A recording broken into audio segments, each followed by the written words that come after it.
بسم اللہ الرحمن الرحیم۔ اللہ کے نام سے شروع کرتا ہوں جو بہت ہی مہربان ہمیشہ رحم فرمانے والا ہے۔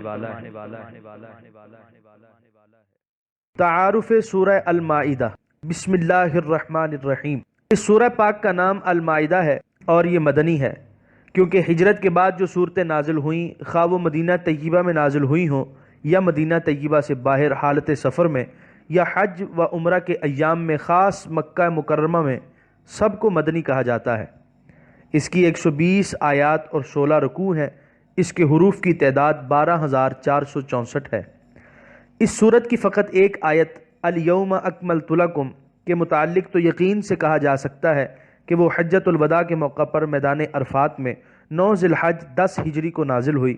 باقی آیات کی تاریخ کے متعلق وثوق سے کچھ نہیں کہا جا سکتا، لیکن مختلف روایات میں غور و فکر کرنے سے یہ نتیجہ اخذ کرنا مشکل نہیں کہ اس کا نزول صلح حدیبیہ کے وقت سے شروع ہوا اور حجۃ الوداع کے موقع پر اس کا اختتام ہوا۔ یہ چند سال اسلامی تاریخ میں بڑی اہمیت رکھتے ہیں۔ مدینے کے افق پر خطرات کے جو سیاہ بادل ہر وقت منڈلایا کرتے تھے، وہ آہستہ آہستہ ناپید ہو رہے تھے۔ کفار پر یہ حقیقت عیاں ہو چکی تھی کہ اسلام ایک قوت ہے، اس کو مٹانا اب ان کے بس کی بات نہیں۔ یہودیوں کا زور بھی اب ٹوٹ چکا تھا۔ مدینہ اور اس کے گرد و نواح میں ان کی سب بستیاں، گڑھیاں اور قلعے مسلمانوں کے تصرف میں تھے۔ غرض یہ کہ مظلومیت کی طویل اور تاریک رات اب ختم ہو رہی تھی اور آفتاب اقبال طلوع ہو رہا تھا۔ ان بدلے ہوئے حالات میں یہ سورت نازل ہوئی۔ اب ہمیں دیکھنا ہے کہ قرآن حکیم نے مسلمانوں کو کیا ہدایات فرمائیں۔ نمبر 1، اس سورت کا آغاز تربیت اخلاق سے ہو رہا ہے، اس لیے پہلے اسی عنوان پر غور کریں۔ اس سورت میں مختلف اقسام کے اخلاقی سبق دیے گئے ہیں جن کا تعلق جس طرح ایک قوم کی انفرادی اور اجتماعی زندگی سے ہے، اسی طرح ان کا تعلق بین الاقوامی معاملات اور تعلقات سے بھی ہے۔ سب سے پہلے یہ حکم دیا جا رہا ہے کہ جو وعدہ کرو اس کو پورا کرو، خواہ یہ وعدہ نجی کاروبار کے متعلق ہو، اپنے حلیفوں سے ہو یا حریفوں سے ہو، اور خواہ اپنے رب ذو المجد والعلا سے ہو۔ آج کل کی متمدن قومیں یہ درست ہے کہ اپنے انفرادی وعدوں کی کسی حد تک پابندی کرتی ہیں، لیکن سیاسی زندگی میں اپنے وعدوں کی جو مٹی پلید کرتی ہیں وہ محتاج بیان نہیں۔ مسلمانوں کا رب انہیں حکم دیتا ہے کہ جو وعدہ کرو اسے پورا کرو، خواہ وہ وعدہ حدیبیہ کے میدان میں دشمنان اسلام سے ہی کیوں نہ کیا گیا ہو۔ اب جب قوت و اقتدار مسلمانوں کے پاس آ رہا ہے تو ان کو صاف صاف اور کئی بار حکم دیا کہ جب قضاء کی کرسی پر بیٹھو تو یاد رہے عدل و انصاف تمہارا شعار ہو، فریق مقدمہ تمہارا دشمن ذاتی نہیں بلکہ دینی دشمن ہی کیوں نہ ہو، عدل کا دامن تمہارے ہاتھوں سے چھوٹنے نہ پائے۔ نیز فرمایا کہ اقوام عالم سے تمہارے تعلقات کی بنیاد یہ ہو کہ نیکی اور بھلائی کے ہر کام میں انہیں تمہاری معاونت حاصل ہو اور گناہ اور ظلم کے کسی کام میں تم ان سے اشتراک نہ کرو۔ فرزندان آدم کا قصہ بیان کر کے بتایا کہ حسد بہت بری چیز ہے، اس نے بھائی کو بھائی کا قاتل بنا دیا، تم اس مذموم خصلت سے احتراز کرنا۔ نمبر 2، آسمانی کتابیں۔ دوسری اہم چیز جس کا ذکر اس صورت میں کیا گیا ہے وہ یہ ہے کہ تورات، انجیل اور قرآن الگ الگ نظریات کے علم بردار نہیں بلکہ یہ تینوں نہریں ایک ہی سرچشمہ فیض سے پھوٹی ہیں۔ تورات کے متعلق فرمایا کہ فیہا ہدی و نور، انجیل کے متعلق بھی بعین ہی یہی الفاظ فرمائے کہ فیہ ہدی و نور، اور قرآن کے متعلق تو بار بار یہی فرمایا گیا۔ معلوم ہوا سب میں ہدایت ہے، سب میں نور ہے، اور ہر ایک کتاب میں اپنے زمانے کے مطابق شریعت کا مکمل ترین نظام اور اخلاقیات و معاملات کا واضح ضابطہ موجود تھا، اور ان سب کا جامع اور ان تمام بلند اخلاقی قدروں کا نقیب، محافظ اور نگہبان قرآن مجید ہے۔ نمبر 3، حاملان قرآن کو تنبیہ فرما دی کہ دیکھو ہدایات و نور یہود کے پاس بھی آیا اور نصارہ کے پاس بھی، لیکن انہوں نے اس سے فائدہ نہ اٹھایا۔ اے غلامان مصطفیٰ، اب وہی ہدایت و نور اپنی پوری آب و تاب اور شوکت و جلال سے تمہارے مطلع حیات پر نمودار ہو رہا ہے، اور تمہیں اس سے استفادہ کا موقع دیا جا رہا ہے۔ کہیں تم بھی اپنے پیش رووں کی طرح اپنی خواہشات اور خود ساختہ مصلحتوں کی قربان گاہ پر اسے بھینٹ نہ چڑھا دینا، اللہ تعالیٰ کے نازل کردہ احکام کی پوری تعمیل کرنا، کیونکہ جو اللہ تعالیٰ کے حکم کو چھوڑ کر اپنی خواہشات کے مطابق فیصلے کرتا ہے وہ منکر حق ہے، وہ نافرمان ہے، وہ اپنے نفس پر ظلم کرنے والا ہے۔ نیز فرمایا کہ یہود و نصارہ خود تو بھٹکے ہوئے ہیں، وہ تمہیں بھی زیادہ حق سے بہلانے پھسلانے کی انتہائی کوشش کریں گے۔ خبردار، ہوشیار ان کے دامے فریب میں نہ پھنس جانا۔ وَاحْذَرْهُمْ أَن يَفْتِنُوكَ عَن بَعْدِ مَا أَنزَلَ اللَّهُ إِلَيْكَ، سورہ المائدہ آیت 49۔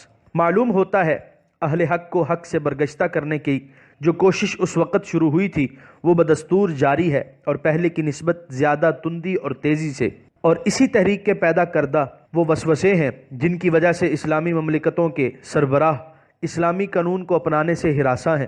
بات تو صرف اتنی ہے کہ جس طرح پوری یکجہتی کے ساتھ ایک بار اللہ اکبر کہہ کر ہم نے ان فرنگی آقاؤں کی ظاہری غلامی کے زنجیر توڑے ہیں، بس ایک بار اور جی کڑا کر کے اللہ اکبر کہیں اور ذہنی غلامی کا طلسم بھی توڑ کر رکھ دیں۔ قوت، یقین اور ذوق عمل کا ایک معجزہ چند سال ہوئے ہم نے اپنی آنکھوں سے دیکھا ہے اور اقوام عالم کو دکھایا ہے۔ فقط ایک اور معجزہ نمائی کی ضرورت ہے۔ وادی ایمن سے تو اب بھی یہ آواز دمادم آ رہی ہے، لا تخف انک انت الاعلی، گھبرا نہیں تو ہی سرفراز و کامیاب ہے، اور الق ما فی یمینک کا حکم مل رہا ہے، لیکن ہم ہیں کہ ساحر فرنگ کے شعبدہ بازیوں سے دم بخود ہوئے بیٹھے ہیں۔ افحکم الجاہلیت یبغون، کیا تم جاہلیت کے قانون پر عمل کرنا چاہتے ہو؟ کی توبیخ سے یہ بتایا کہ اگر تمہاری غفلت کے باعث حق کا چراغ گل ہو گیا تو پھر جاہلیت کا اندھیرا چھا جائے گا، اور جاہلیت خواہ اس کے چہرے کو علم و فن کی مشاطگی نے کسی دل آرام کی طرح بہت ہی دلکش و دل فریب بنا دیا ہو، اس کی روح ظالم ہے اور اس کی فطرت بے رحم ہے، وہ تمہاری ساری عزیز قدروں اور عقائد کو کچل دے گی، روند ڈالے گی، بلکہ خود تم سے رندوا ڈالے گی۔ نمبر 4، قرآن جو شریعت لے کر آیا اس کی کئی جزیات کا یہاں ذکر کیا گیا ہے۔ حج کے آداب، شاعر اللہ کی تعظیم، شراب اور جوے کی قطعی ممانعت، وضو و تیمم کے احکام، حلال و حرام اشیاء کا ذکر، پرامن راستوں پر ڈاکہ زنی کرنے والوں اور چوری کرنے والوں کے لیے عبرتناک سزائیں وغیرہ، جن کا تفصیلی ذکر اپنے اپنے مقام پر آئے گا۔ نمبر 5، لات و حبل کا زور ٹوٹ چکا تھا، ان کے اپنے ماننے والے ان سے بدظن ہو چکے تھے، اب صرف اتنی ہی دیر تھی کہ کوئی دھکا دے اور وہ دھڑام سے منہ کے بل زمین پر گر پڑے۔ لیکن شرک کی ایک اور قسم دنیا کے ایک وسیع حصے کو اپنی لپیٹ میں لیے ہوئے تھی، یعنی عیسائیوں کا عقیدہ تثلیث، جس کی اشاعت کے لیے شاہی خزانوں کے منہ کھلے ہوئے تھے، جس کی حفاظت کے لیے بے شمار تلواریں بے نیام تھیں، اور جب کبھی کسی فکری بحران نے اسے دودے چراغ محفل بنانا چاہا تو علماء فلسفہ یونان و روما کا حجاب اکبر تان کر کھڑے ہو جاتے۔ قرآن نے اس عقیدے کا پہلے بھی محاسبہ کیا ہے اور یہاں بھی بڑی بے تکلفی اور فطری سادگی سے اس کا تجزیہ کرتے ہوئے بتایا کہ عیسیٰ علیہ السلام خدا نہیں ہو سکتا۔ جو ماں کے شکم سے پیدا ہو، جو اپنی بقا کے لیے کھانے پینے کا محتاج ہو، وہ بندہ ہو سکتا ہے، مقبول ترین بندہ، محبوب ترین بندہ، لیکن خدا نہیں ہو سکتا۔ اور روز قیامت پیش آنے والے واقعات کو بیان کرتے ہوئے حضرت مسیح کی زبانی توحید خالص کا اعلان کرا دیا۔ نمبر 6، اس صورت کا طرہ امتیاز وہ آیت کریمہ ہے جو بتاریخ 9 ذی الحج 10 ہجری میدان عرفات میں رحمت عالمیہ، پیکر ہدایت، نور مجسم صلی اللہ تعالی علیہ وآلہ وسلم پر نازل ہوئی۔ الیوم اکملت لکم دینکم واتممت علیکم نعمتی ورضیت لکم الاسلام دینا، دین کی تکمیل کا اعلان، اتمام نعمت کا مژدہ۔ اللہ اللہ، بلال رضی اللہ عنہ کی آنکھیں خوشی کے آنسوؤں سے ڈبڈبا گئی ہوں گی، ابو بکر رضی اللہ عنہ کی جبین نیاز سجدے میں جھک گئی ہوگی، عمر و عثمان و علی رضی اللہ عنہم کے چہرے فرت مسرت سے رشک مہ تاباں بن گئے ہوں گے، اور حمزہ، یاسر، سمیہ اور خباب رضی اللہ عنہم اپنے اپنے مزارات پر انوار میں رب ذوالجلال کی حمد و ثنا معلوم نہیں کوثر و سلسبیل سے دھلے ہوئے کن نورانی کلمات سے کرنے لگے ہوں گے رضی اللہ عنہم۔ کائنات کا ذرہ ذرہ جھوم اٹھا ہوگا۔ اللہ رب السماوات والارض کی ساری نوری مخلوقات اس کے حبیب، اس کے رسول، اس کے صفی اور اس کے عبدہ محمد مصطفیٰ صلی اللہ علیہ وآلہ وسلم پر درود و سلام کے پھول نثار کر رہی ہوگی۔